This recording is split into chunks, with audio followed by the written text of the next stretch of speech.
Hi friends, welcome to Salem Padma சமையல். இன்றைக்கி நம்ம பார்க்க போகிறது வாழைக்காய் வச்சு வாழைக்காய் மசாலா கறி. அது எப்படி செய்யலான்னு பார்க்கலாம். இப்போ பாருங்கள், இந்த வாழைக்காய் மசாலா கறிக்கு ஒரு 3 வாழைக்காயை வந்து தோல் எடுத்துகிட்டு இந்த மாதிரி கட் பண்ணி வேக வச்சு வச்சுருக்கு. உப்பு மஞ்சள் பொடி கொஞ்சம் போட்டு 2 பெரிய வெங்காயம், ஒரு 5-6 பல்லு பூண்டு தட்டி வச்சுருக்கேன், ஒரு 4 ஸ்பூன் தேங்காய் துருவல்.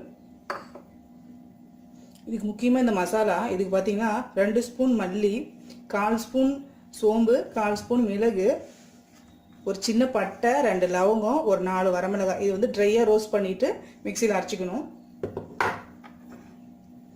தாளிக்க கடுகு, உளுத்தம்பருப்பு, மஞ்சள் பொடி ஒரு 1/4 ஸ்பூனு,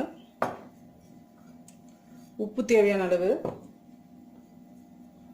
கருவேப்பிலை, கொத்தமல்லி. இப்போ எப்படி செய்யலான்னு பார்க்கலாம். பாருங்கள், ஒரு கடாயை வச்சுருக்கேன். 2 ஸ்பூன் எண்ணெய் ஊற்றிக்கலாம்.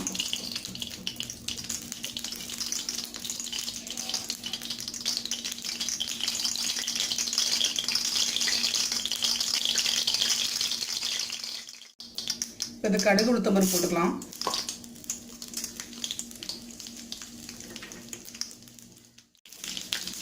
இந்த வெங்காயத்தையும் பூண்டி போட்டுக்கலாம்.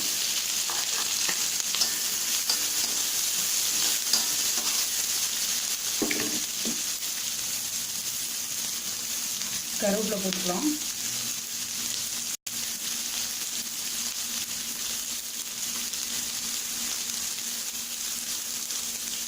கொஞ்சமாக உப்பு போட்டுக்கேன் வதக்கிறதுக்கு. நல்லா வதங்கணும்.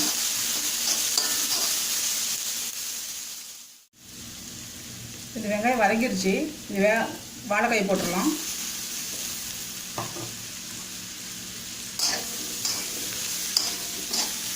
மஞ்சள் பொடி போட்டுக்கலாம்.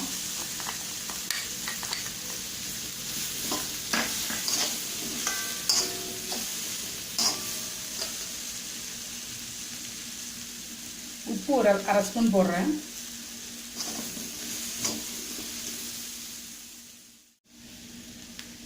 இப்போ இந்த அரைச்ச மசாலா போட்டுக்கலாம்.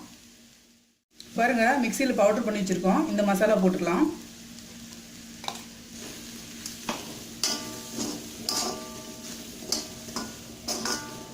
ஒரு 2 நிமிஷம் சிம்லேயே இருக்கட்டும். தேங்காய் துருவல் போட்டுறோம்.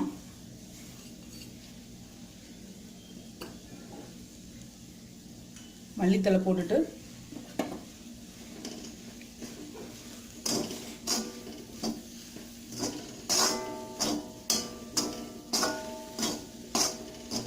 மிக்ஸ் பண்ணி இறக்கிடலாம். பார்த்திங்கன்னா வாழைக்காய் மசாலா கறி ரெடிங்க. இப்போ பாருங்கள், நாம் செஞ்ச வாழைக்காய் மசாலா கறி ரெடி ஆயிடுச்சு. இது சாம்பார் சாதம், ரசம் சாதம், தயிர் சாதம், இது எல்லாத்துக்குமே சூப்பராக இருக்குங்க.